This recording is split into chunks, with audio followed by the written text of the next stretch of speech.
নমস্কার প্রিয় দর্শক, আমি সবুজ। আজকেও চলে এসেছি আপনাদের জন্য নতুন একটা এপিসোড নিয়ে। আশা করছি আপনারা সবাই ভালো আছেন। আজকে যে এপিসোডটা বানাতে চলেছি আপনারা নিশ্চয়ই এতক্ষণে বুঝে গেছেন থাম্বনেল দেখে। তো প্লিজ আপনারা সাথে থাকুন, শেষ পর্যন্ত দেখতে থাকুন। দেখুন, গোটা রাজ্যে কিন্তু এখন যে বিশেষ করে আরজিকরের যে ঘটনাটা, সেটাকে কেন্দ্র করে কিন্তু ভীষণভাবে রাজ্যবাসী কিন্তু বিধ্বস্ত একটা অবস্থাতে রয়েছে। এবং গত 14ই আগস্ট রাত্রে রাজ্যের বিভিন্ন প্রান্তে মহিলারা কিন্তু সরব হয়েছিলেন একত্রে এবং স্লোগান দিয়েছিলেন উই ওয়ান্ট জাস্টিস। সেটা কিন্তু দেখবার মতো ছিল। সত্যি কথা বলতে কি, বাচ্চা থেকে বুড়ো সবাই কিন্তু এখানে যোগদান করেছিলেন। আমার সত্যি খুব অবাক লাগলো দেখে, মানে আমার 30-32 বছর বয়সে আমি দেখলাম যে এরকম আমি ফার্স্ট টাইম দেখলাম। এবং একটা বাচ্চা, সে সবে মনে হয় হাঁটতে শিখেছে, সেও দেখলাম সেই মধ্যরাতের রাত্রে সেও কিন্তু স্লোগান দিচ্ছে উই ওয়ান্ট জাস্টিস। সত্যি এটা খুব ভালো লাগলো, রাজ্যবাসী যে এক হয়েছে এবং এই যে এত বড় একটা ঘটনা ঘটে গেল সেটার জন্যই তারা সবর হচ্ছিলেন এবং তারা জাস্টিসের জন্য যাচ্ছেন, একত্রে হচ্ছেন। এটা সত্যি সত্যি খুব ভালো একটা দিক। মানুষ কোথাও বুঝতে পেরেছে যে না, আর মুখ বুঝে থাকবো না, এবার আমাদের একটা বিচার চাই। ঠিক সেই রাত্রেই মানে বাংলা সিনেমার অন্যতম একজন নায়ক জিৎ স্বাধীনতা দিবস উপলক্ষে তিনি একটা অনুষ্ঠান করেছিলেন, প্রোগ্রাম, একটা স্ট্রিট শো করেছিলেন। এবং সেই ঘটনাকে কেন্দ্র করে দেখুন, এখন তো সোশ্যাল মিডিয়ার যুগ, খুব সহজেই মানুষ অনেক কিছু বলতে পারেন, অনেক কিছু লিখতে পারেন, কারণ এখন সবাই আনলিমিটেড ডেটা পেয়ে যাচ্ছে। তারা তাদের ব্যক্তিগত চিন্তাভাবনা সেগুলো সোশ্যাল মিডিয়াতে তুলে ধরছে। তো নায়ক জিৎ এই 14ই আগস্ট রাত্রে যখন এত কিছু হয়ে যাচ্ছে, রাজ্যবাসী সবাই কাতারে কাতারে গিয়ে উই ওয়ান্ট জাস্টিস স্লোগান দিচ্ছে, সেখানে নায়ক জিৎ তিনি প্রোগ্রাম করছেন, তিনি মানুষকে এন্টারটেন করছেন। এটা অনেক মানুষ কিন্তু খুব একটা ভালোভাবে নেননি এবং তারা বিভিন্ন ফেসবুকের বিভিন্ন গ্রুপে যেখানে সিনেমা নিয়ে আলোচনা হয়, লেখালেখি হয়, সেখানে বলছে এই প্রোগ্রামটাকে খুব দরকার ছিল করবার। এটা নিয়ে আমি একদম প্রোগ্রামের শেষে নিয়ে আলোচনা করব।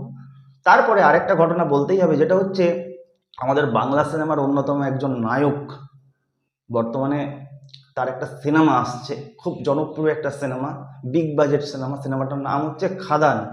অবশ্যই দেবের প্রোডাকশন হাউস থেকে এই সিনেমাটা আসছে। তিনি সোশ্যাল মিডিয়াতে জানিয়েছিলেন যে 14ই আগস্ট সেই দিনকেই তার সিনেমার প্রথম টিজার আসার কথা ছিল আর কি। কিন্তু রাজ্যের এরকম অবস্থা দেখে তার প্রযোজনা সংস্থা এবং তিনি সিদ্ধান্ত নেন যে তারা এই মুহূর্তে তাদের টিজারটা রিলিজ করছেন না, পোস্টপন করলেন কোথাও। তো কোথাও দেব এটাকে পোস্টপন করে কোথাও একটা মানবিকতার পরিচয় দিলেন যে সিনেমাটা তো মানুষ দেখবেই কোথাও। কিন্তু বর্তমান পরিস্থিতি অনুযায়ী দেব কিন্তু এটা করে কিন্তু মানুষের কাছে অনেকটাই কিন্তু তার ভাবমূর্তি উজ্জ্বল করলেন। অন্যদিকে নায়ক জিৎ কিন্তু তিনি এই অনুষ্ঠানটা করে কিন্তু অনেক মানুষের কাছে কিন্তু একটা খারাপ নজির হয়ে রইল ব্যাপারটা কোথাও যেন। আমার একটা প্রশ্ন, এবার একটাই প্রশ্ন আপনাদের কাছে।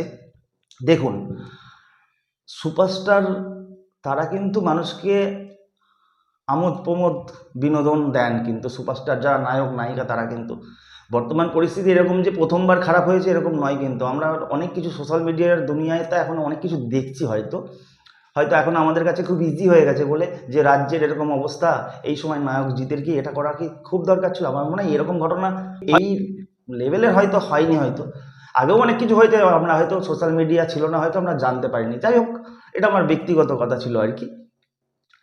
এবার অনেকে প্রশ্ন তুলছেন যে নায়ক জিতের কি সত্যি খুব এরকমভাবেই লিখছেন। এটা আমার ব্যক্তিগত কোনোদিনও কথা না, কারণ আমি এদের দুজনেরই ফ্যান, দুজনকেই সাপোর্ট করি, বিশেষ করে আমি বাংলা সিনেমার ফ্যান অবশ্যই।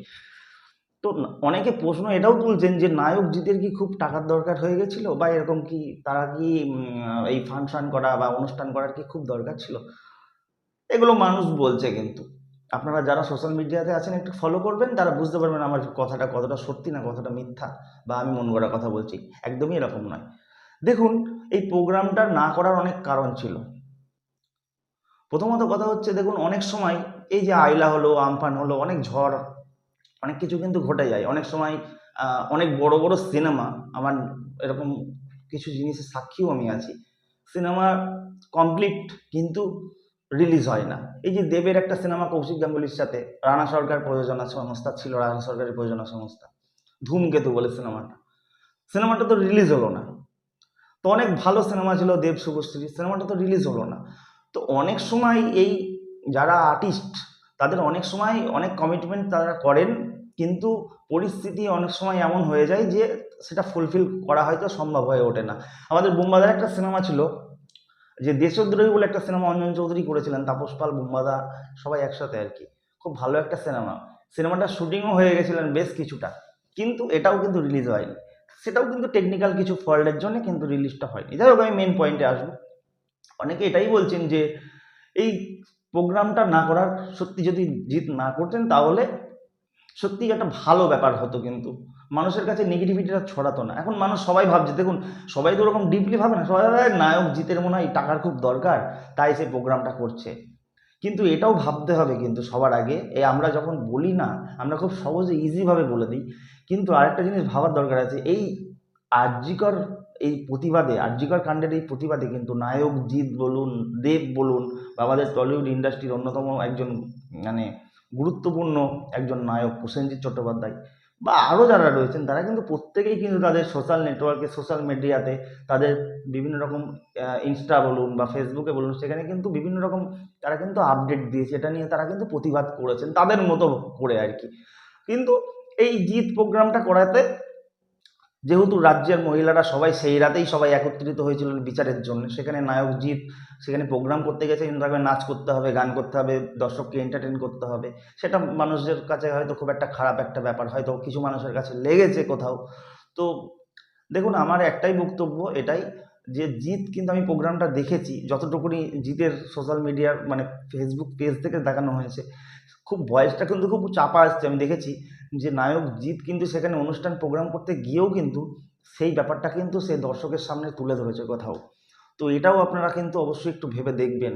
হ্যাঁ, এই অনুষ্ঠানটা তিনি নাই করতে পারতেন, কিন্তু এই অনুষ্ঠানটাকে ঘিরেও অনেক মানুষের কিন্তু রুটি রোজগারের একটা ব্যবস্থা ছিল, কিন্তু সেটা না করলেও হয়তো অনেক মানুষ হয়তো প্রবলেমে পড়ে যেত। যে কমিটি তাকে নিয়ে গেছে তাদেরও হয়তো একটু ডেট প্রবলেম হতো বা একটু প্রবলেম হয়ে যেত। কিন্তু হ্যাঁ, প্রাকৃতিক দুর্যোগ যদি হতো তাহলে অবশ্যই প্রোগ্রামটা না করলেও প্রোগ্রামটা হয়তো করা যেত না। প্রাকৃতিক দুর্যোগের এরকম অনেক ইনসিডেন্ট ঘটে অনেক সময় আর কি। তো যাই হোক, দেখুন, যারা নেটিজন, যারা নেগেটিভিটি ছড়ায়, তারা ভালো কাজেও ছড়াবে, খারাপ কাজেও ছড়াবে। তবে এক্ষেত্রে আমার মনে হয় আমি বিচার করার কেউ নই, মানুষ এটাকে খারাপ চোখে দেখছে এবং নায়ক দেবকে এখানে এই ক্ষেত্রে এগিয়ে রাখছে মানবিকতার দিক থেকে। কিন্তু সে জানে যে সিনেমা প্রেমীরা সিনেমা দেখবে, কমার্শিয়াল সিনেমা অনেক দিন পরে দেব কামব্যাক করছে, সে দেখবে। এবং সে বর্তমান পরিস্থিতিটাকে কাটানোর জন্য সে কিন্তু বুদ্ধি করে, তার প্রয়োজনীয় সংস্থা বুদ্ধি করে কিন্তু এটাকে পিছিয়ে দিয়েছে। আমার মনে হয় এটা একটা খুব ভালো দিক, এবং দেব কিন্তু এটা করে অনেকটাই কিন্তু এগিয়ে গেছে, এবং জিৎ কিন্তু অনেকটাই ক্ষোভের মুখে পড়ে গেছে কোথাও। তো এটা নিয়েই মূলত আমার বক্তব্য ছিল। এবং বর্তমানে এই আরজিকরের ঘটনাটাকে কোন জায়গায় যে যাবে সেটা কিন্তু সত্যিই সময় মানে বলা খুব মুশকিল আর কি। এটা নিয়ে আমার মূলত আলোচনা ছিল। এবার আপনাদের বক্তব্য আপনারা কমেন্ট সেকশনে, তো আপনাদের জন্য আছে, অবশ্যই আপনাদের বক্তব্য আপনারা কমেন্ট সেকশনে জানাবেন।